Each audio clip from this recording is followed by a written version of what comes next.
حدیث نمبر 747 عن عبد الله بن عباس رضي الله عنهما قال خسفت الشمس على عهد رسول الله صلى الله عليه وآله وسلم فصلى. حضرت ابن عباس رضی اللہ عنہما روایت فرماتے ہیں، کہتے ہیں کہ سورج گرہن ہو گیا. سورج گرہن کیا بولتے ہیں؟ Solar eclipse. ہاں، سولار ایکلپس ہوا حضور صلی اللہ علیہ وآلہ وسلم کے زمانے میں، سورج گرہن لگ گیا.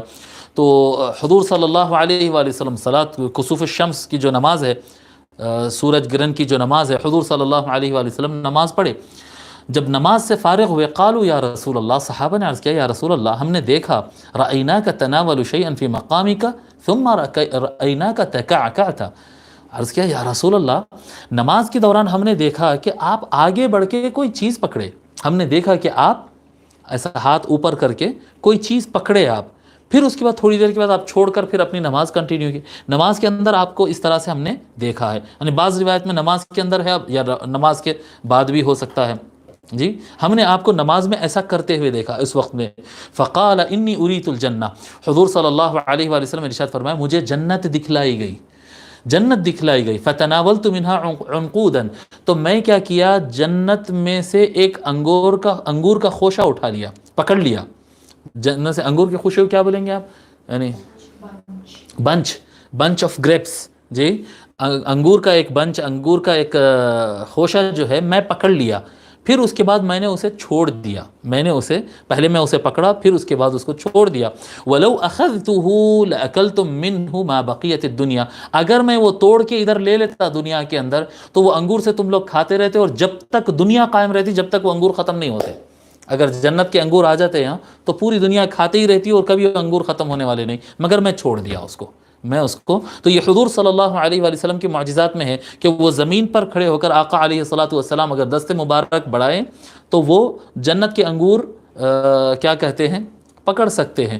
اب سیدنا شیخ عبد القادر الجیلانی رضی اللہ تعالی عنہ جب ایسے جمعہ کا خطبہ دے رہے تھے اور یعنی لوگ مدد مانگ رہے تھے پانی میں، سمندر میں، کہ ہماری مدد کیجئے. واقعات سننے میں آتے ہیں نا ایسا کہ پیران پیر غوث پاک جو ہے شائع کے اندر ہاتھ ڈالے خطبہ جمعہ کے بیچ میں، اور جب نکالے تو ان کا ہاتھ تھوڑا سا بھیگا ہوا تھا اور جمعہ کی نماز ہو گئی.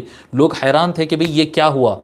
لیکن جب جمعہ کی نماز ختم ہوئی اور کچھ عرصہ گزرا تو اس کے بعد لوگ آ کر بولے کہ ہم اس طرح سے، ہماری کشتی پانی میں ڈوب رہی تھی اور غوث پاک کو ہم نے پکارا تھا مدد کے لیے، تو وہ ایک اس طرح سے ہماری کشتی سنبھل گئی اور کنارے تک پہنچ گئی. تو یہ ہاتھ ایسے اندر ڈالے اور اللہ تعالیٰ نے ان کو یہ استطاعت عطا کی ہے کہ وہ کشتی کو تیرا کے کنارے تک لا دے. اب یہ دیکھیں، یہ یقینی علم اور یعنی ایمان کا حصہ تو نہیں ہے، لیکن اللہ تبارک و تعالیٰ اپنے اولیاء کو فیض معجزات عطا فرماتا ہے. حضور صلی اللہ علیہ وآلہ وسلم دست مبارک آگے بڑھائے تو اللہ تعالیٰ ان کو وہ چمتکار اور وہ قوت اور وہ معجزہ عطا فرمایا ہے کہ وہ جنت میں ان کا ہاتھ پہنچ سکتا ہے.